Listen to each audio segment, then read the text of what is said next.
Joel, what's going on, man? Thanks for having me, Larry. Always a pleasure. Dude, this is really cool. I'm really excited to talk about this topic, and I'm excited for the audience to hear about this topic. I think it will be met with some question marks and some skepticism, but I think at the end of this podcast, we're going to clear up just some misnomers and myths around intermittent fasting. But before we dive in, man, obviously people know who you are with the intro, but what does your family look like right now, man? Yeah, so Amy just got out of serious surgery for her appendix going on the fritz over the weekend. So I had to miss the Dad Edge business summit. I was pretty not happy about, but you got to take care of the wife first and foremost. And then we have a 3-year-old daughter, Kennedy, who's filled with piss and vinegar, I'll say. And then we have two about to be 4-month twins girls as well, Peyton and Riley. And then Champ, our border collie. Oh my gosh. So all girls, man. Yeah. Whew. What has raising girls taught you? Raising girls, I'll say it's made me go back and question some of the decisions I made back in like high school or in my Navy days of, just being a typical young testosterone-filled male on a conquest. When you start having little girls, you're like, oh man, if any dirtbag ever treated any of my princesses like this, I'd have his head above my fireplace. So unfortunately, you can't go back in time, but I try to really show them now what a man should be and how they should be treated by a man. And that's all I can do at this point. Man, that's cool. Yeah, I can't relate. I'm raising all boys, but I think as you, I would be, God bless, man. I think I would be number one, a pushover. Like, for my daughter, it's a little easier to kind of be a little harder on boys. I think for me anyway. I mean, even though I am a compassionate person, I think if I had a daughter, there would be like this soft spot that would just be ignited in me 24/7. It'd be very tough. Well, what about marriage? How long have you and Amy been married? About 7 years now, about to be 8 years in October, actually. So what have you learned about marriage in 7-8 years? It's, there's nothing like it. Whenever I'm away from them, I miss my family quite a bit.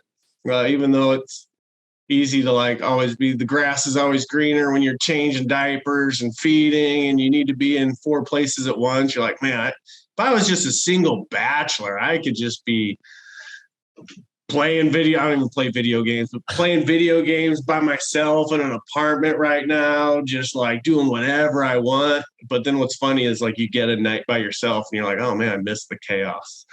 Yeah. It's crazy. I was talking about this just recently on another podcast that, obviously 4 boys, 16, 14, 8, and 6. I mean, my house is like a drunk fraternity party. Like that's the energy. It's crazy in my house.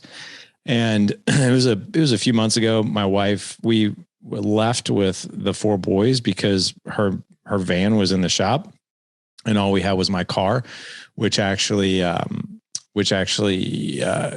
holds 5 people.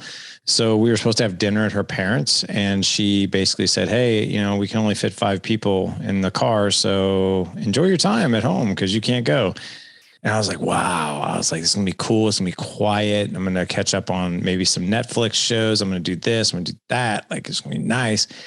I got to be honest, man. I clicked on the TV, and I guess because I don't watch a whole lot of TV, I was like, wow, I really don't recognize hardly any of this stuff. And I was like, well, maybe I'll read, maybe I'll do this, maybe. And what I can tell you is I enjoyed the silence for about 20 minutes.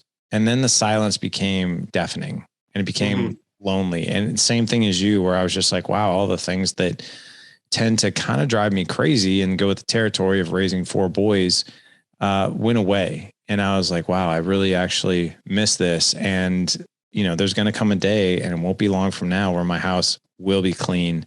It will be quiet. And it's just going to be me and my wife with silence. And it was very surreal. I'll say that.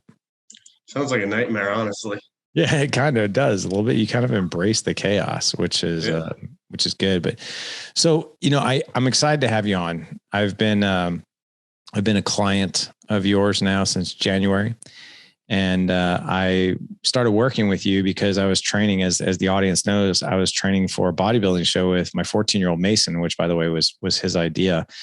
And I've done shows in the past. I don't know if many of the audience knows this, but from 1995 to 2011, I did 12 shows, and I always kind of followed the same diet. And but I knew for a fact that the diet that I was going to do would probably not work, because I think I don't know if just my body changed over the years, and I was basically following a very similar diet already, and I wasn't that lean.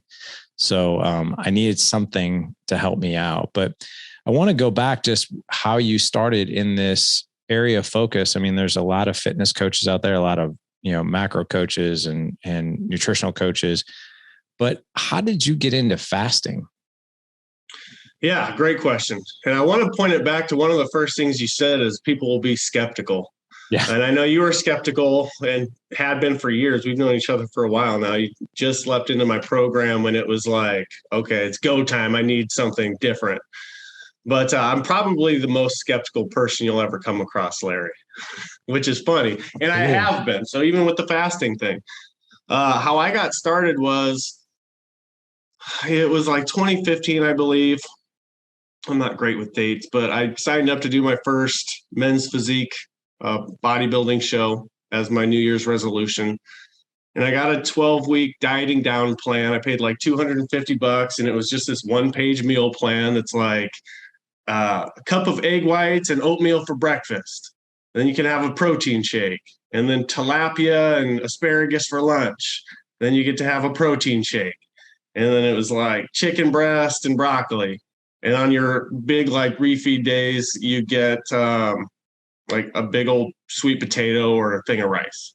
And I did that for 12 weeks, and it worked. I mean, I lost 20 pounds. But as in most bodybuilding circles or even dieting circles, come to find out, when you stick to those insanely restrictive plans, you hit your goal.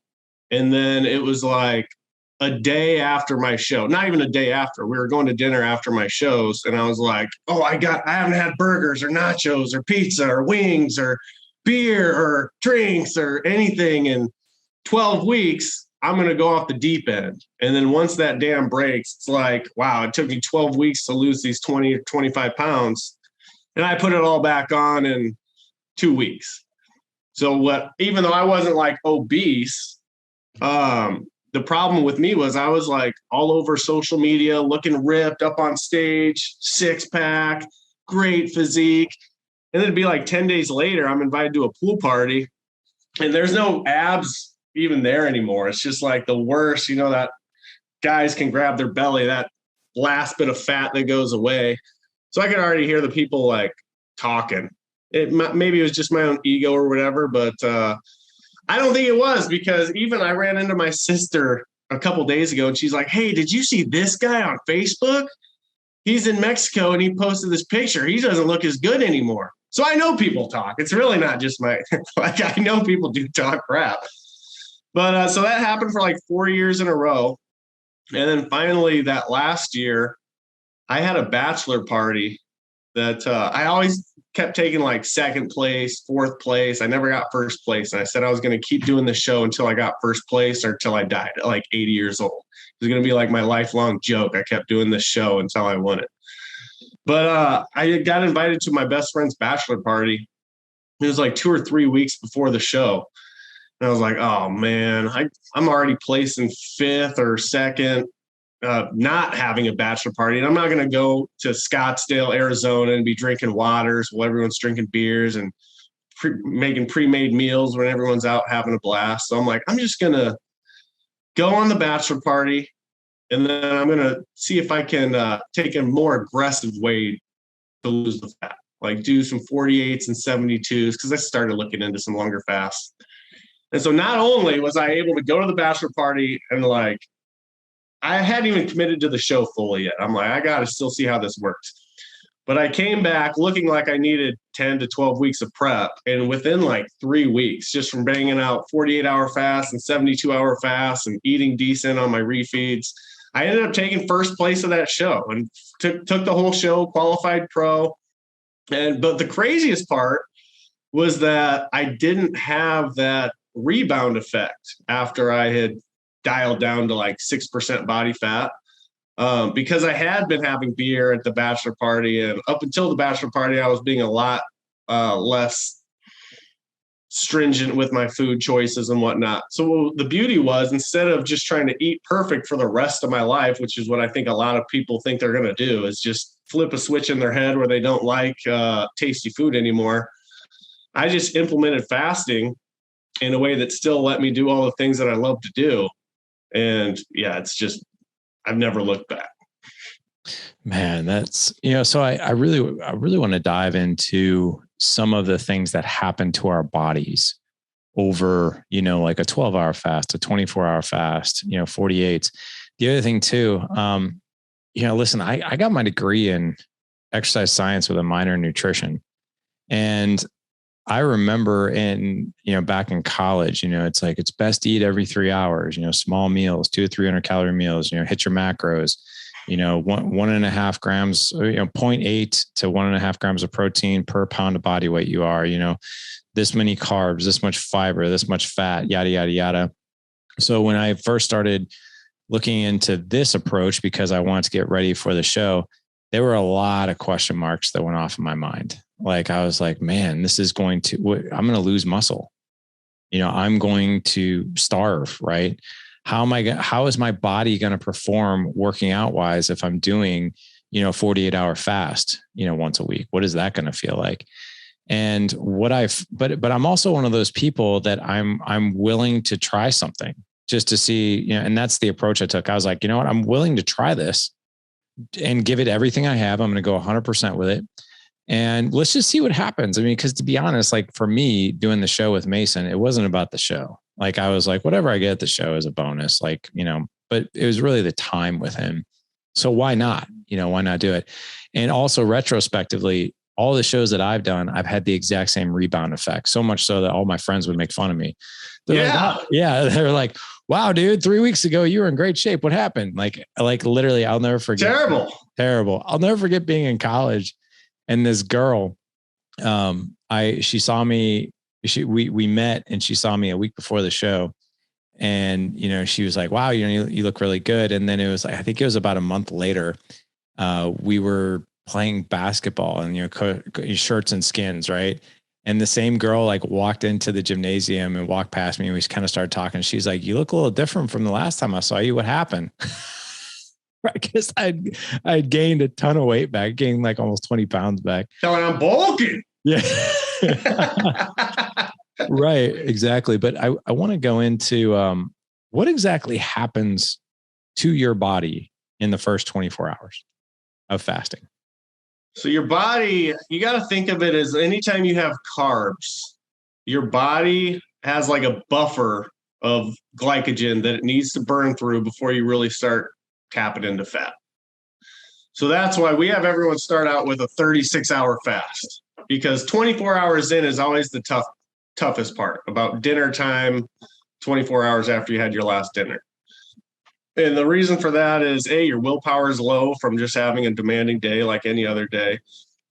And B, your body's like running out of stored carbs to burn, and it's going to start focusing on the fat reserves. So if you can go to bed at that 24-hour mark, 28-hour mark, past dinner, whatever, just push through that first night. First 24 is always the toughest. And get into that 36-hour mark. Now you're in ketosis. Now your body's burning fat for fuel. Not only do you have like more energy, less dips in your mood throughout the day, more neurological benefits, but you're just a fat burning machine. If you go do like run 3 miles, you're not burning 300 calories worth of carbs that you're just going to replenish your next meal anyway. You're actually tapping into that stubborn body fat. And that's why fasted cardio is so highly recommended. But then people are like, but then you got to eat. It's so backwards. It's so crazy. So heavy ketosis, and for the audience who doesn't really understand, I understand it because obviously I got a background on that. But what does heavy ketosis really mean? It just means you stop burning sugar and you start burning your actual body fat. Got And it. I'm convinced that's why, I mean, you'll lose fat or weight, anything you do, even if you're eating like breakfast snack, lunch snack, dinner snack, you will. But I'm convinced you only will, and much slower, and your metabolism will get harmed, is because you're still fasting. But your window is just like, that's when you finally start allowing your body to start working on its actual fat instead of just more incoming food. But then, of course, you wake up and you start eating again. So I think even if you're on like a strict calorie diet, if you spread those same calories where you were eating every 2 hours, like waking up in the middle of the night, you would just slow your metabolism down because you wouldn't be fasting at all. I'm fully convinced of that. So what about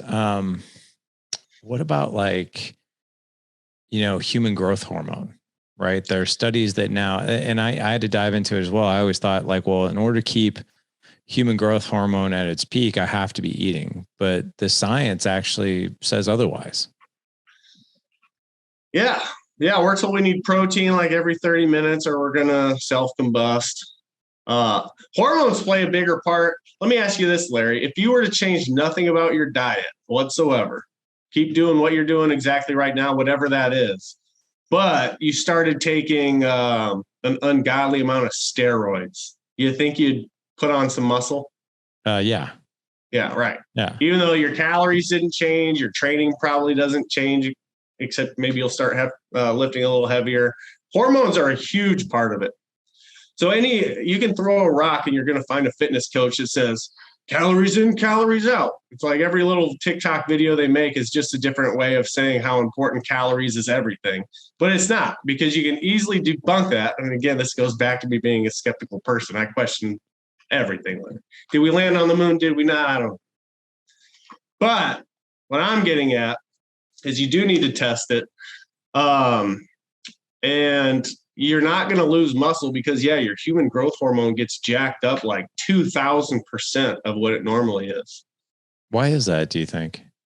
Because your hormones finally have a chance to balance out. They're not constantly, our digestive systems were not meant to work like 18 hours a day. If you think about our hunter-gatherer ancestors, I mean, they were probably eating once a day, max. And that's when they had food on the ready and they were successful when they went out. But there, you can bet your bottom dollar there was days they weren't successful and they were fasting 48, 72 hours, etc. It wouldn't make any sense evolutionarily if you didn't eat for 2 or 3 days and you got weaker and you got slower and you got stupider, because then you would never be successful hunting. It only makes sense that you keep your muscles. That's because of the elevated HGH. You'll lose the fat because you're getting into forced ketosis, like immediately almost. And then you actually get sharper mentally because you have to be aware or you're going to die. So if you take it back 100,000 years, then it makes perfect sense. If there's food at the top of the tree, but you haven't eaten in 24 hours, so all your muscle dissipated and you can't climb the tree anymore, we probably wouldn't be here to shoot this podcast. Very true. I noticed that, I remember the very first 48-hour fast that I did. And I did a refeed and I went out to dinner with my wife and she was kind of concerned about it. She's like, how do you feel? I was like, it's really crazy, but I feel really, really good. And by the way, I was, I think the audience knows that I'm majority plant-based. I try to follow at least a 90% plant-based diet. If I go out to dinner and they just don't have, anything that's plant-based that sounds good, I usually get, like a piece of salmon or something like that. I really don't eat a whole lot of beef anymore, but I'll have some fish. But she was asking me, she's like, how are you feeling? I was like, it's kind of crazy. I was like, I feel really good. I was like, I feel very clear. Like I feel very alert. Like There's no brain fog. Like what I thought would happen actually hasn't happened. And I'm actually lifting just as heavy in the gym as I was. And I thought that like I'd be shaky and fatigued and want to throw up and those kinds of things. But none of those things happened. And it was actually fascinating to me to see that evolution. But how many clients have you worked with? I mean, it's well over 1,000 at this point, right? 1,063. Okay, well, it's a good thing you're not counting. So they're all very important to me, man. Anyone that I mean, I'll be on, Larry, I'm sure you've gone through this too. There's many days where I'm like, maybe I'll just do something else. And I'm fully convinced my mission here on this earth is to help dads specifically get leaner, healthier, and enjoy life without it sucking because they're on some crazy counting calories or meal prep plan. But there are almost every day. I'm like, man, I could do anything else. I'm tired of trying to lead horses to water and get people to book a call when it only benefits them. We have a very insane team, as I'm sure you know. Tim's very on it. Dallas, all the sales guys. It's a heavy burden. If I just kept it like the Joel Staley thing and I did everything, then yeah, I'd be massively profitable. And selfishly, that'd be the way to go. But fasting's free. What we really sell is the accountability, the support, the community. And so you need that to be successful. So what I'm getting at is like, there are weeks, there's days where I'm like, what do I gotta? I feel like I'm shouting this from the top of a cliff. I look around, I go to the mall or the pool or anywhere, and I know that a lot of people need exactly what I'm trying to give them, even if they do it by themselves. Just try a 48-hour fast. See, you won't die. But it is that self-limiting belief of what we were talking about before the podcast. Oh, I could never do that. Oh, I love food too much. That it is like I don't want to say cross I carry because I'm not comparing myself to Jesus, but it is a burden. It's like I thought about doing something else many times because sometimes I feel like I want it for clients more than they want it for themselves or people that are looking into it. So that's how I know we've had 1,063 is the people who do after years and years of trying keto and counting calories and meal prepping and South Beach diet and all these other things. And they still have the tenacity to book a call and then run their credit card for someone they really don't know except for over the internet and actually get insane help. They have my utmost respect because a lot of people quit trying even like years ago. They tried one or two things and they threw the towel in. So that's why I know exactly how many it is. I really appreciate all my clients. Well, number one, that shows the level of care that you put into this. And listen, guys, I'm telling you, I have zero financial interest with Joel. I do not have an affiliate program. You know, if you decide to work with Joel, it's not like I get paid on that. Like this podcast is specifically for, giving you guys options and strategies, right? Because when it comes to life and health and parenting and marriage, it's not a one size fits all. And one thing I can tell you, Joel, without a shadow of a doubt, is that, I understand exactly what you're talking about because you and I, we've lived in the shoes of our clients, right? And we know the pain, like, the pain of what it feels like to be unhealthy, to be out of shape, what that does to your confidence. A lot of guys won't talk about it openly, but we definitely feel it. When we're not operating at that optimal health that we know that we can be at, it kind of crushes our confidence, right? I mean, if you really get to the heart of a man, like I'm sure you've heard stories as well as I have, and it comes to their health, like, hey man, like what is it that you truly want? And like when you peel those onion layers back, like a lot of guys are just like, I just don't want to feel embarrassed at the pool with my kids. I don't want to feel, I want to feel confident when I'm naked in front of my wife.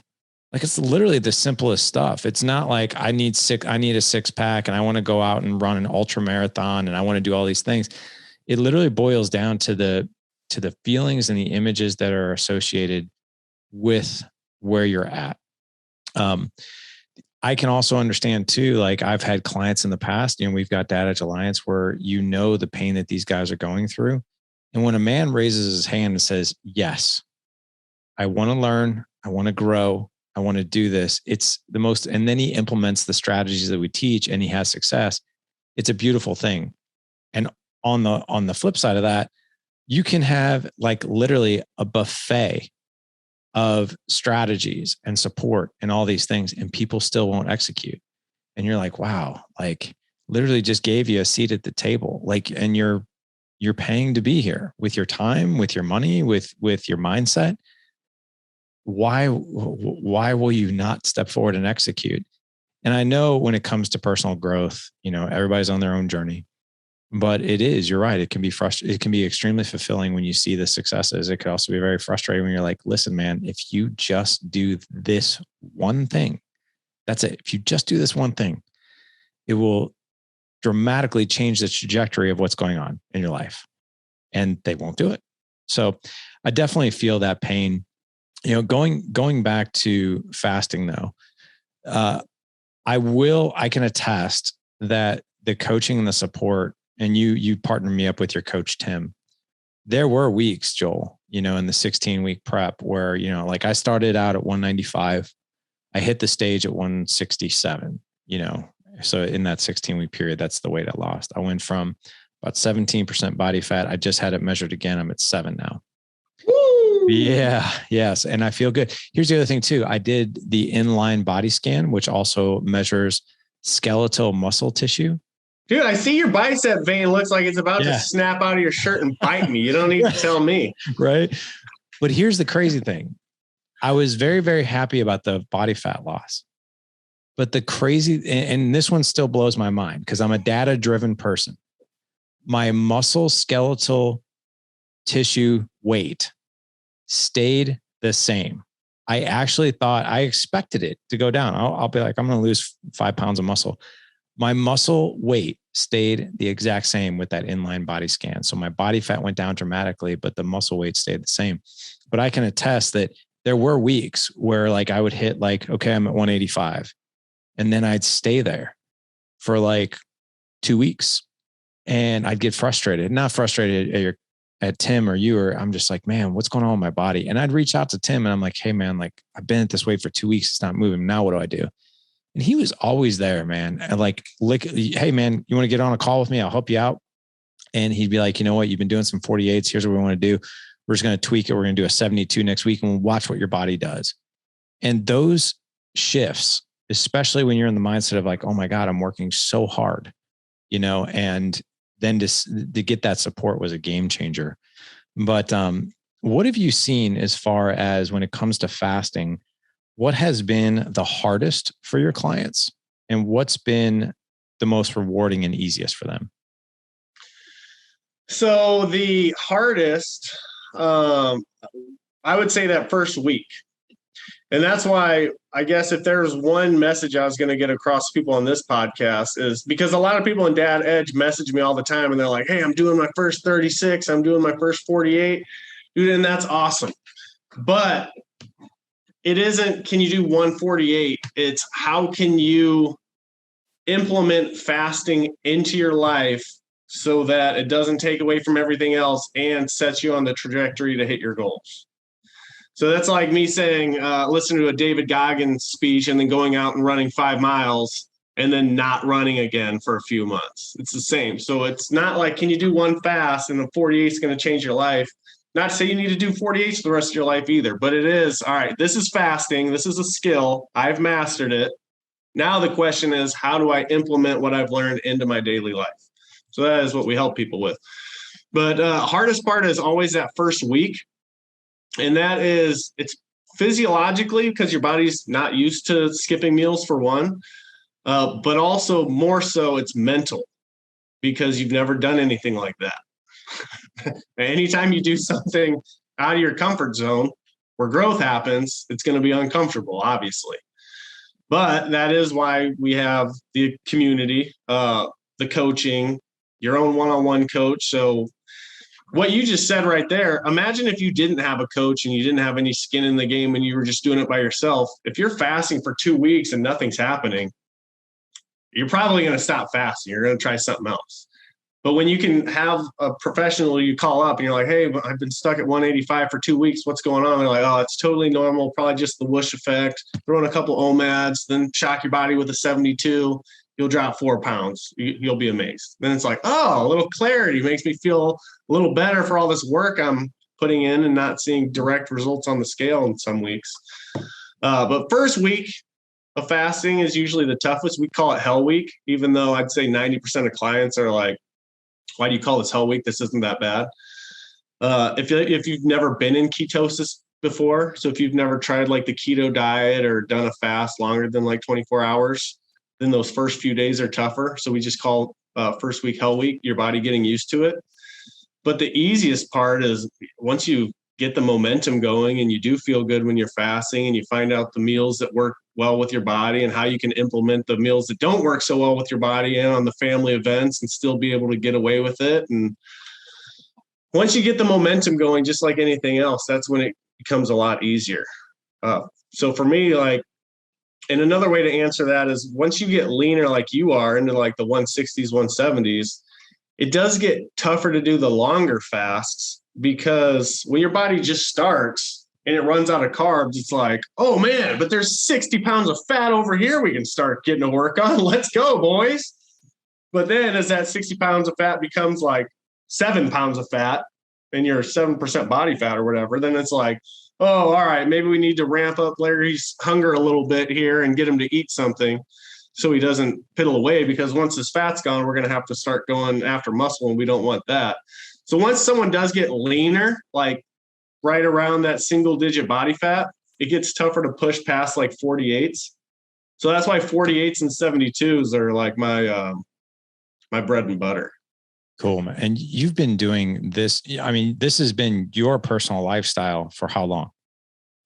At least 3 years now. Okay. Well, that's good to know. Can I tell the audience a really funny story of when I asked you, like when you and I were on a call when you were going to help me? Yeah. Oh, dude. So, there's a lot of coaches out there, right, that will sell you on a program that they don't do themselves, right? And like, so for instance, everything we do in Dad Age Alliance, I personally do those things. And so do all my coaches. Like we do these strategies. We do not teach them and not do them. We do them. So I've known you for a very long time, actually. I was actually on your podcast years ago. And then I saw you at the summit last October, and I saw like you're a muscular dude. Like how much do you weigh? But 195? 190. You're a muscular guy. You're very lean. And I thought to myself, surely Joel doesn't do this. Like he did it to get ready for his shows and he teaches it because he knows that it worked in the past, but he doesn't do this. And come to find out, after now knowing you in Dad Age Accelerator, which is our business mastermind, and knowing you as well as I do, I was like, wow, he actually like really does these. But the discovery call that I was on with you was, we were talking through this and I was like, Joel, I have so many questions. Like, I just don't know if this will work. And then I finally asked you, I was like, well, do you do this? Like, do you still do this? And you're like, yeah, I do it this is how I live. And I'm like, well, are you lean? Cause I'd only seen you with a shirt on. I knew you were muscular, but I didn't know. And you were just like, all right, here we go. And you just, I was like, how dare you? I know you ripped your shirt off and dude, you were ripped it with your abs. And I was like, oh my God. I was like, and that is actually what got me to be like, okay, I'll try this. But to be honest, I knew you'd been doing it a long time. I didn't know 3 years. So here I am, I'm 6 months. I've been doing this. And so my concern now moving forward is I'm like, man, this works so well. And by the way, it actually works so well for my lifestyle. On the days that I fast, I pack in, hour on the hour work. So I'm just not thinking really about food and it's easier for me. But I'm sitting here thinking the story I'm telling myself is, what does the next 6 months look like? Like, what is, is this sustainable? Will my body rebound? And you're telling me that it hasn't. Have you seen this with other clients as well? So all our coaches, all our accountability coaches, all our sales reps, everybody except for our personal trainer who helps customize workouts has been through this program years ago, lost 40 pounds at least, and kept it off. All three of my sales guys, all the accountability coaches, Dallas, the mindset coach. And I think that's very important because It's not just some 20-year-old personal trainer who's always been jacked and has no Right. kids and has never felt what it's like to be in your shoes, just telling you you're not working hard enough. They've actually been there, they've ponied up and gone through the 12 weeks themselves, and they've been exactly where you're at. So they can share that with you. But yeah, of course, I'm a walking testimonial. The only people that gain the weight back, and you can ask them, because another not great business model is we don't latch on to you for the rest of your life, like lifetime value. It is a 12-week problem solved, next problem. The only people who have ever come back and they gain some weight back, it's strictly the mindset issue. And it wasn't they didn't know what to do. Because there's really only two reasons you fail, right? You don't know what to do, or you're not doing the thing you know you're supposed to be doing. So they know what they need to do, but I mean, sometimes life just gets tough. Like parents pass away, or you get laid off from your job, and you just turn to food as a crutch. So it's not like they know, hey, I'd probably be better off doing a fast right now, but they just need like any sort of win they can get, even if that win is like an immediate gratification of like putting a Twix in their mouth or something like that. Which, by the way, they just came out with the salted caramel flavor. I saw that in Did they? It's like, I will say this, like when I'm doing these 48-hour fasts, like I'm like, ooh, that looks kind of good. I like the 2 for me, none for you marketing campaign. Like, hey, be a jerk to your friends. Yeah. Screw them. They'll get their own if they want them. Oh my God. 2 for me, none for you. 2 for me, none for you. So, what happens and by the way, your coach, Tim, the one you partnered me up with, Tim is in his 50s, right? Yeah, and he's jacked. He's ripped out too. And he told me like the success he had with losing as much weight as he did. And the cool thing about, and I don't know about Dallas, but Tim in particular is that he not only was a coach, but a client. So he understands from a very empathetic viewpoint. And every time I would reach out to Tim, be like, man, my weight stayed the same, Tim. I'm getting kind of frustrated. And he was always like, man, I get you. It happened to me too. Like that, sometimes you just have to tweak things a little bit and here's how you do it. And he was really, really great about that.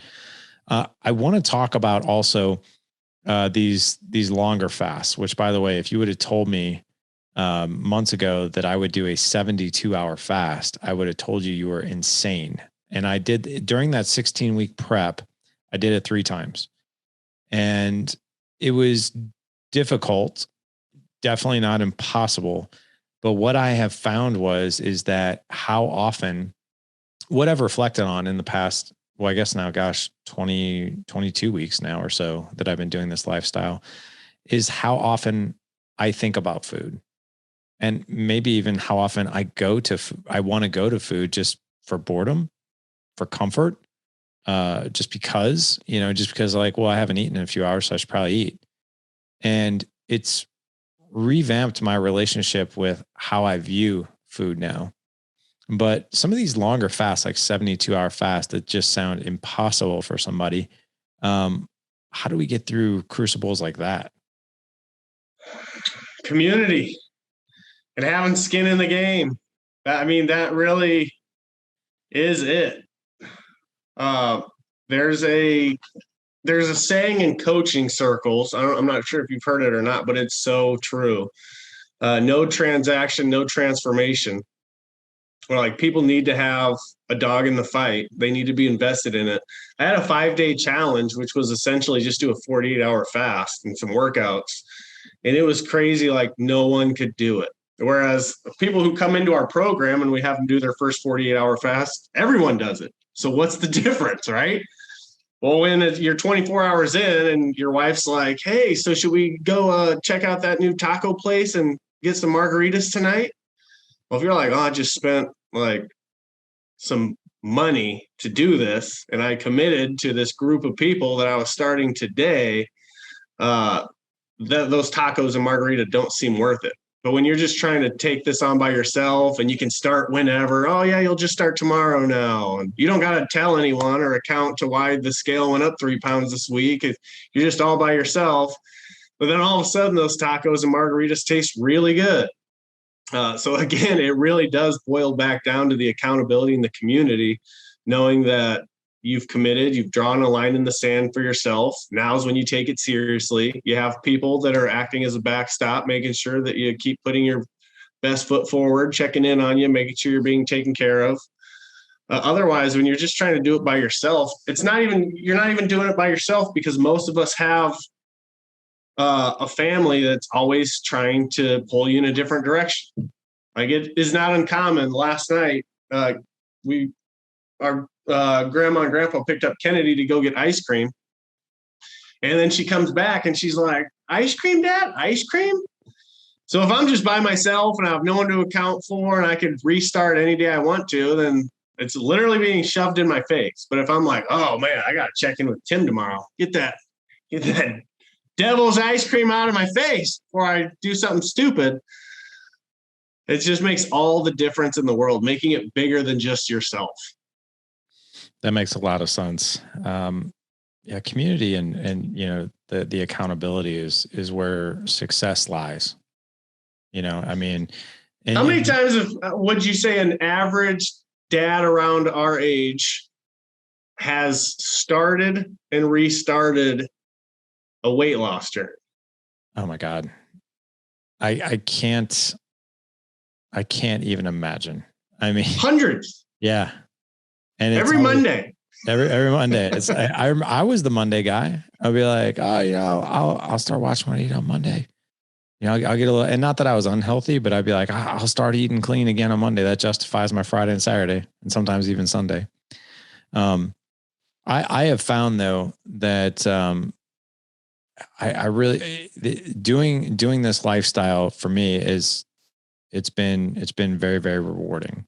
I will say this: my hardest, the most difficult thing for me is to sit down at dinner with my family on a night that I'm fasting and they're eating and I'm not, because I think that they view that as like, well, why are you doing that? And so I don't encourage my kids to do it. Right. I tell them the opposite. I'm like, "You're growing boys. You need to eat. You need to eat every day. Just eat every day." But I will say this: at my age, one of the things that I do embrace though is what I think, and we haven't talked about, and I want to talk about it now, is the optimal health benefits, not just fat loss, not just for strength and testosterone and HGH and all this stuff, but all these amazing things that happen during autophagy. And so I'll share this with you, and I shared this with you on Friday. I went into my dermatologist on just last week. I have to see my dermatologist every 6 months. In fact, the past 7 years I've been seeing her, she's like, "You're on the cusp of me needing to see you every 90 days because I have a genetic disposition for skin cancer. I've had several things removed off my body that were suspicious. And the last time I went to the dermatologist, they removed cancer.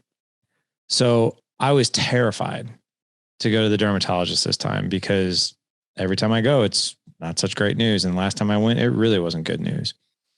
So I went in there and the dermatologist goes, "Wow." First of all, she goes, "You look different."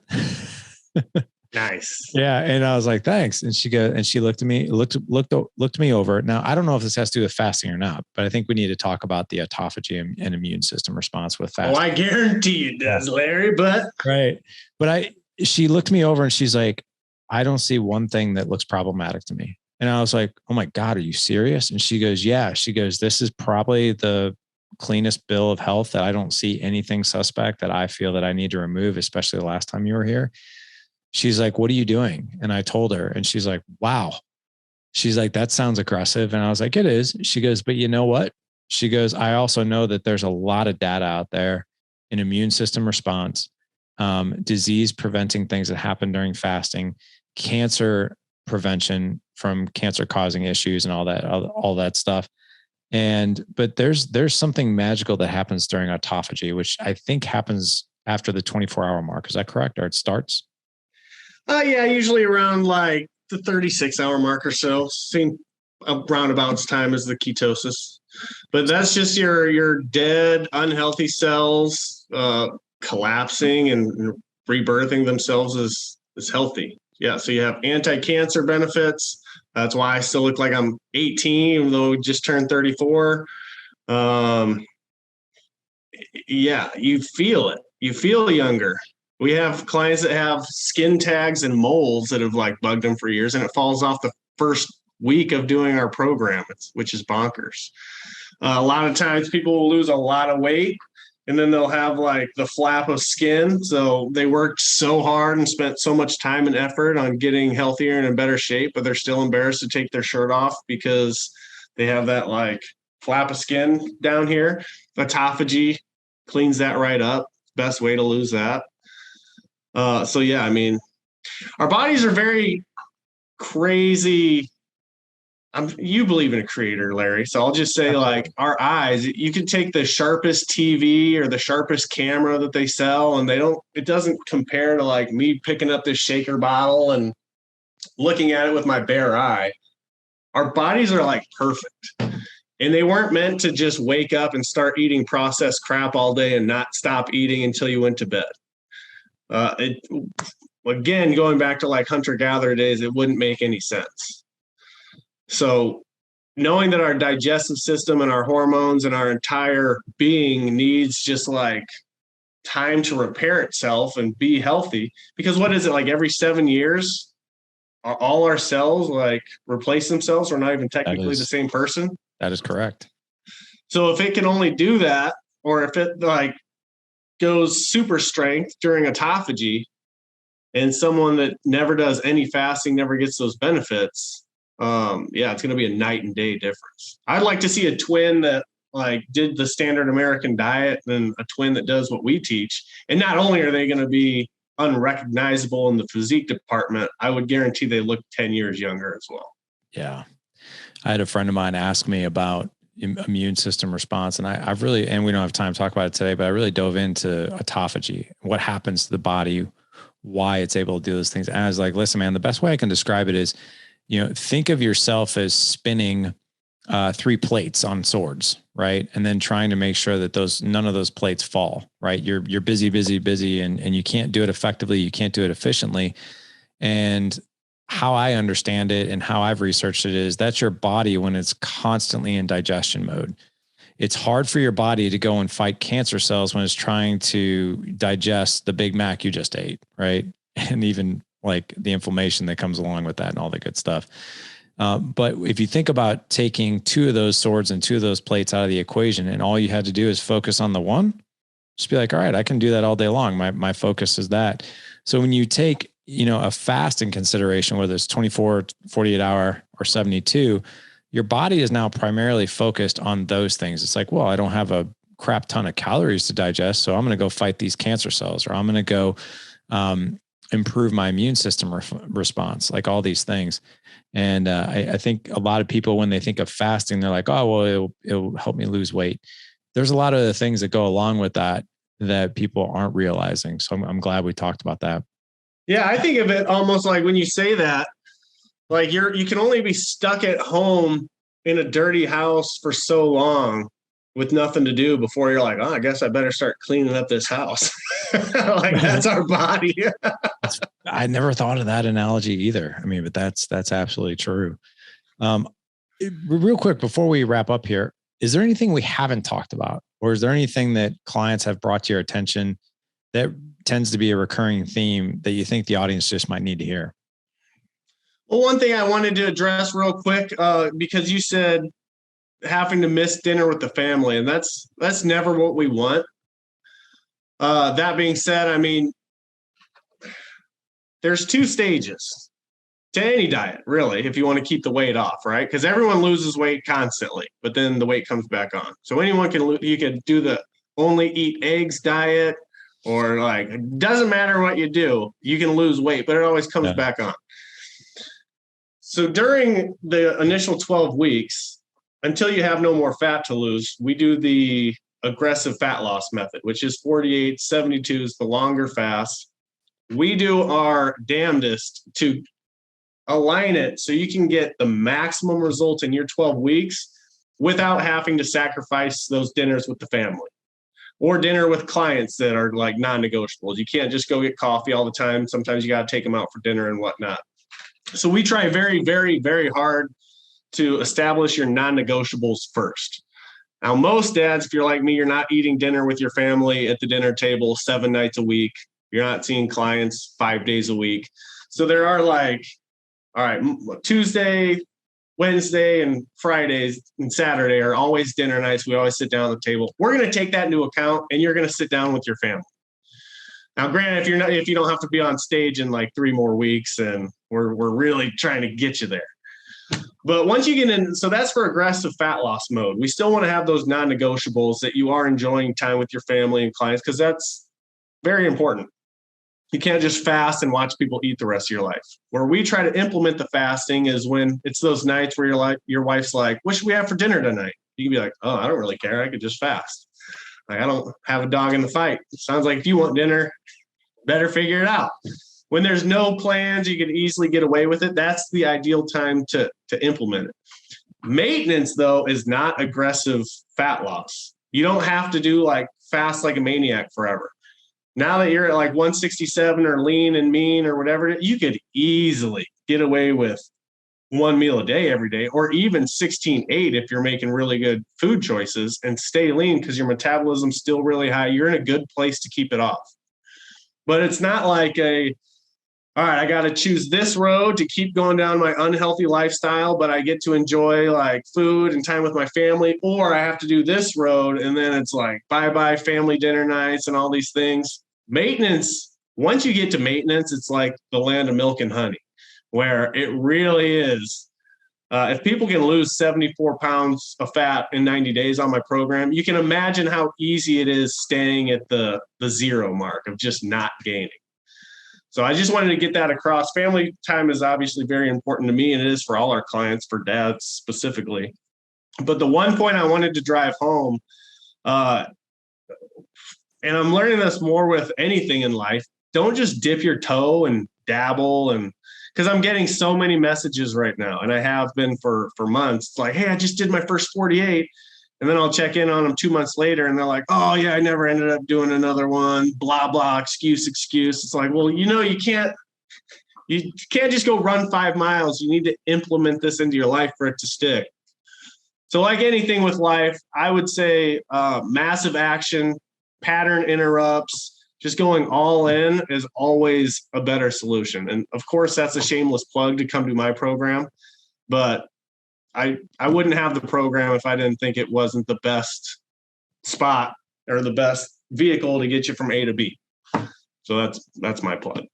No, I appreciate that, man. And listen, like I said, guys, I have no financial interest in Joel, but I will tell you his program worked. So I've really taken this approach of, you guys have heard Fraser Bailey, who is a vegan bodybuilder, which by the way, I did spend time with him about a month ago, working out with him in the Smoky Mountains, and holy freaking, he looks like a beast. He's a monster. Like, I have my kids with me and they're like, what does Fraser look like? I was like, he looks like the Hulk. And yeah, he looks like a big guy. He does. He is. And so I've taken, your approach and his, and I've combined them together, and it's worked extremely well for me. What I'll tell you guys is my personal results started out at 195, 17, 18% body fat. Currently, as it sits right now, as you guys are listening to this podcast, I just have my inline body tested, my body fat and muscle and all that stuff. I'm at 167 and 7.8% body fat right now, the lowest I've been since I've competed. And I'm actually I'm slightly lower on body fat than I was when I hit the stage with Mason on April 30th. One cool thing too, like I said, there's a competitive aspect to me, right? I didn't want to look like an idiot on stage. Like that show is 90% I want to spend time with Mason, but I also want to do well. And what I can tell you is, so this is kind of funny. I don't know if I told you this, but so I competed in 3 categories, but I only signed up for 2. They accidentally put me in another category, and I'll explain that here in a second. But I got second place in men's bodybuilding over 40. I was really pleased with that. I was like, wow, crap. I didn't expect to get, I just wanted to make the top 5. That's really all I wanted. I was like, oh, I got second. Cool. But here's the funny thing. Men's physique over 40, I got second. The judges told me, they're like, you were this close to first place and your pro card. And the words pro card and first place, I would have never have imagined in a million years that would even be a reality, right? So I was really pleased with that. But here's the funny thing. The category that they put me in by accident, which was called Men's Physique Open. And in order to be in that category, you have to basically win a novice category, which is beginner. And I saw my name on that bracket and I was like, oh, wow. I was like, I didn't sign up for that category. And there were some monsters in that category. And my son, Mason, was like, are you going to say anything? And I'm like, no, I'm going to compete in it. I was like, who cares? I was like, bonus round for me. Right. I got fourth in that. And I was like, hey. I was like, holy crap, man. Like just a place in the top 5 was like, it was awesome. So for me, I will tell you, not only was it amazing to do this show with Mason, but it was the best show I had ever experienced because it wasn't as stressful. Like I knew the diet and I knew what to do. But it was so fulfilling because I was really pleased with the end result. So thank you for your help. And thanks to Tim, your coach, for helping me as well. I want to make sure all the guys, if they're intrigued to at least learn more about this, where's the best place to find you? If you go to joelstaleyfitness.com, the very top link, you can't miss it. It says click here to start or whatever. If you click that, I'll have a guide just for your Dad Edge fellows who come in and want to learn more about how it all works. Awesome. Well, guys, we'll have that in the show notes, so not to worry. This show is thedadedge.com/Friday59. Again, thedadedge.com/Friday59. Joel, this has been awesome, man. I just want to, again, thank you for not only being a part of, Dad Edge Accelerator, Dad Edge Alliance, but thank you for your friendship. And I really owe my success of that show to you. I really do. Man, you put the work in, brother. I really, and this goes back again to the beginning of the show. The toughest part is just making a decision and going for it. And once you were in, I knew you were going to kill it because that's where people get stuck. So once you were in, man, I know your work ethic. I know you were going to do work, and you did the work. I'm proud of you. I did, man. I did the work. I wasn't going to fluff it, man. When you got your 14-year-old that is like on your rear end working out every day, and you know that 14-year-old is going to see his old man on stage, with him. That was a serious motivator. It's like, I don't want to disappoint this kid. Right. So yeah, appreciate you. And you didn't. Thanks, Not man. By a landslide. I appreciate that, man. You the man. All right, guys, for all the show notes, like I said, head on over to thedadedge.com/Friday59 for this show. And gentlemen, go out and live legendary. Take care.